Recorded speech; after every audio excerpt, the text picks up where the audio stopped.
The EGR valve is your engine's built-in emissions reducer. EGR stands for exhaust gas recirculation. It takes a small, precise amount of hot exhaust gas and routes it directly back into your engine's intake manifold. You might think that feeding hot, dirty exhaust back into an engine would make it run hotter.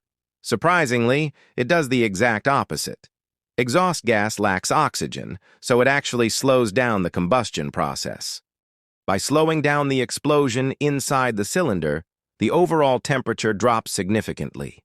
This lower internal temperature prevents the engine from creating nitrogen oxides, which are highly toxic, smog-producing chemicals.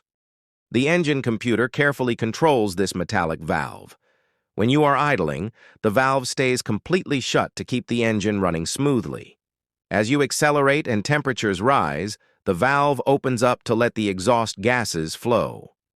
Over time, this thick, sooty exhaust leaves behind heavy black carbon deposits.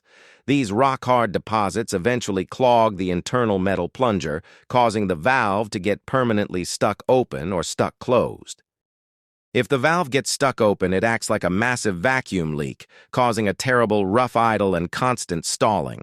If it gets stuck closed, your engine temperatures spike, causing severe engine pinging and a failed emissions test.